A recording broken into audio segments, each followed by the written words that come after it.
പച്ചമുളകും പൂവും പറിച്ചുകൊണ്ട് ഇതാ പോകുന്നത്. ഇപ്പം ശരിയാക്കി തരാം എന്ന മട്ടിലായിരുന്നു. ഞാൻ ഇതുവരെയും ട്രൈ ചെയ്യാത്ത ഒരു ഐറ്റം ഇന്ന് ട്രൈ ചെയ്ത് നോക്കണമെന്ന് വിചാരിച്ചു.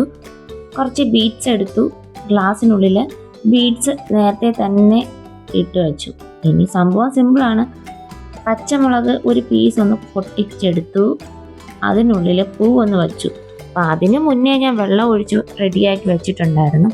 ഇപ്പോൾ ഏകദേശം മനസ്സിലായി കാണും. വാട്ടർ ക്യാൻഡിലാണ് ഞാൻ ഉണ്ടാക്കാൻ പോകുന്നത്.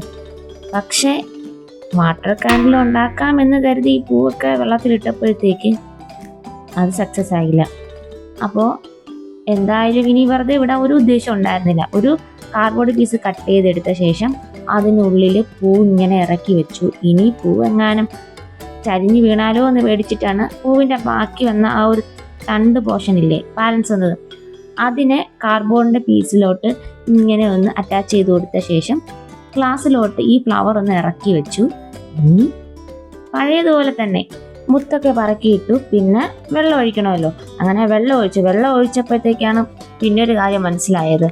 ഇത് കത്തിക്കാനായിട്ട് ഇനി എൻ്റെ കയ്യിൽ ത്രെഡൊന്നുമില്ല. അപ്പം ഞാൻ ജൂട്ട് ത്രെഡാണ് എടുത്തത്. എന്നിട്ട് പ്ലാസ്റ്റിക്കിൻ്റെ ഒരു പോർഷൻ ഇതുപോലെ കട്ട് ചെയ്തെടുത്ത ശേഷം ഇങ്ങനെയെന്ന് വെച്ചൊന്ന് കത്തിച്ച് നോക്കി. സത്യം പറഞ്ഞ ഇത്രയും ഞാൻ പ്രതീക്ഷിച്ചില്ല. സംഭവം സക്സസ് ആയി ഗൈസ്.